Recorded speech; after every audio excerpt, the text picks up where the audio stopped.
Okay, let's be honest. We all have that one corner in our home that we kind of avoid. For me, that was my closet, my personal black hole of chaos. And the craziest part, I literally organize other people's homes for a living. Shh. But for some reason, I could not bring myself to finish organizing my own closet. But hear me out, I'm not even kidding. This has been years in the making. Every time I think, all right, that's it, I'm finally doing my closet, I get stuck. I couldn't decide how I wanted it to look, what color theme, what bins, should I go modern, cozy, neutral, and that indecision just froze me. This poor thing has been through it. For the longest time, it was basically the corner of my home I didn't want to think about. I'd organize everyone else's home for a living, but somehow when it came to my own closet, I'd freeze. Every time I tell myself, okay, I'm finally going to tackle this, I'd open the doors and stare at the chaos and immediately close them again. Too many decisions, too many babies. What colors did I want? What baskets, drawers? Go cute and aesthetic or just keep it practical? So I put it off. As you'll see, that went on for a while. Okay, so now let's talk about the Pinterest trap. I scrolled through these gorgeous closets, boutique showrooms with built-in perfect lighting, custom shelves. Then I look at mine and think, yeah, that's not happening. I rent this home. I didn't want to invest in built-ins I'd have to leave behind. I want something affordable, something I could take with me when I move out, but still something that felt like, yes, this is my dream closet. And that was a problem. Too many ideas, too many expectations that I couldn't land on a single decision. White baskets or beige? A simple IKEA dresser or something fancier? What if I buy something and regret it? I was stuck in that endless loop of, I'll decide later. And later never came. The funny part is that the answer was literally sitting right in front of me for years. When I organized my husband's closet a while back, I bought him these simple, clean IKEA drawers. Nothing fancy, just functional. His closet ended up looking much better than mine. I'm gonna be getting rid of some of this pretty soon, but I'm gonna give it one last use. But for some reason, it never occurred to me to do the same for mine. I think I had this idea in my mind that my closet had to be extra, more aesthetic, more sophisticated, more something. And I completely overlooked the obvious practical solutions living in my own house. But at the time, my brain was full of ideas, full of stress, full of I'll do it when life calms down. And spoiler alert, life never calms down. Fast forward a few months later, yeah, you can already tell, things got worse. The floor was covered in laundry, my suitcase from my trip was still out, clothes were spilling from the baskets. It looked like a tornado hit my closet. But this right here was my wake-up call. I remember walking in and feeling done, tired of the same mess on repeat. So I started pulling everything out again, checking drawers, sorting piles, bagging donations, tossing what needed to go. I mean, not everything, but at least I started with the most obvious things. I even found stuff I forgot existed, and not in a good way. My hallway was insane. Donation pile, trash pile, still deciding pile, pure chaos, but productive chaos. Every bag out felt like a little bit of weight lifted. Looking back, the chaos in my closet mirrored exactly how overwhelmed I was in life. We'd gone through some hard years, mentally, emotionally, financially, and my closet became that catch-all for everything I didn't want to deal with. I've shoved things in there just for now. Extra bags, random decor, old clothes I swore I'd wear again. The laundry would pile up and the cycle repeated. every time I travel, I came home to piles of laundry, as you can see. It took days to recover. Putting things away was a nightmare. I even avoid getting dressed on days because dealing with that chaos was exhausting. Visual clutter turned into mental clutter. Over time, I decluttered not once, not twice, but 4 times in the last 2 years. Each time, a little more progress. First pass, make it look clean. Get a baseline, ditch a few obvious things. Then I noticed the real trouble spots. A random drawer full of things that didn't belong, beach gear in 3 different corners, snowboarding gear split across sections, travel gear mixed into everything, sweaters I never wore, everything was everywhere.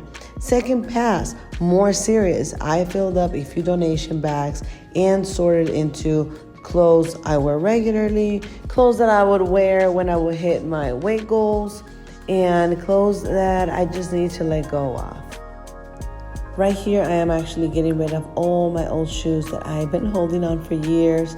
I've been holding on for dear life. I don't know. I really like these shoes and I don't know how to get rid of them. I was really hopeful that I was going to use them again, but I said, you know what? I'm just keeping the very best shoes. Look at my baby. I love them so much. I'm just going to keep the shoes that I love the most, and the ones that I haven't worn over a year, I'm getting rid of it. Even if it hurts, even if they look brand new, it's fine. Somebody else will enjoy them more than me. Okay, so now we're going to talk about trying to build a system. The third pass, systems. Because cleaning without systems is like doing laundry without folding. You just keep doing it again and again. So I bought this big IKEA bins that fit right under my bed. I don't need to stare at winter jackets in July, right? All my favorite winter pieces went under the bed, instant relief. Okay, so this is how my closet looked right before the final, cleanup. So this is the second pass. This is kind of how it looked. So now we're going to start putting all of the winter stuff under the bed. This is the third round of decluttering. I still got rid of a lot of other stuff too, and I just kept my most favorite things that I wanted to wear for the winter. I kept a couple sweaters out for random cold days, and the rest could go into storage. My closet could finally breathe again. Seasonal rotation became the plan. When winter comes back, those clothes will feel like new again. Sometimes organizing isn't buying more, it's storing smarter. So now let's talk about the laundry avalanche. Around this time, I faced the other villain, laundry overflow. No matter how much I did, it ended up on the floor or piled on a dresser. So I created these 3 dedicated hampers. One of it is going to be for towels and blankets. The other one is going to be for all delicates. And another one just for clean clothes that I haven't had time to hang yet. I call it my clean holding zone. Total game changer. As you can see, my little baby is helping me, handing me the hangers. And it's being as helpful as possible. So cute. This is a cute memory. And it made the process actually very enjoyable. You should try it. Slowly, the closet is starting to look functional again. Not perfect, but functional. So now I'm just putting things back into the closet, and I'm just adding a final few sweaters into these bins. I have a very simple laundry system, believe it or not. I hang most of my clothes, just fold the pants, and everything else, underwear, sports bras, socks, whatever, goes into baskets to make everything a lot more simple and easy to put away. It's a no-brainer, basically. And now my baby is ready to have its Mimi time.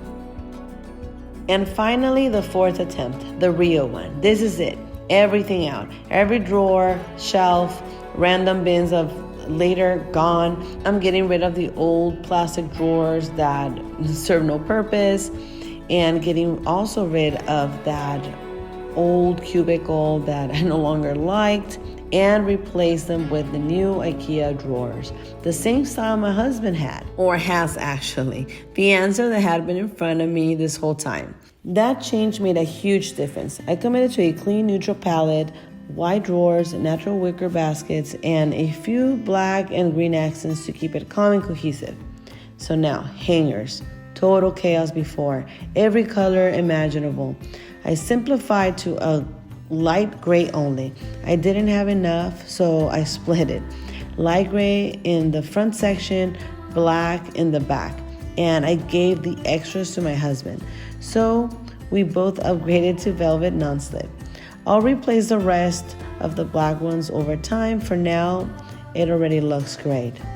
We vacuumed floors, cleaned walls, wiped every shelf, basically gave it a full reset. Then comes the fun part, choosing baskets for all the extras and outfit collections. Drawer space is precious, so swimsuits, beachwear, and a few bulky winter pieces live in baskets on the top of the shelf. But they had to look cute and cohesive. That design choice delayed me for years. Baskets were part of the overall look, and I didn't want to waste money on sizes or colors that didn't fit the space. So I finished a deep clean first and used the baskets I already owned. With a clean canvas, it was easier to see what actually worked.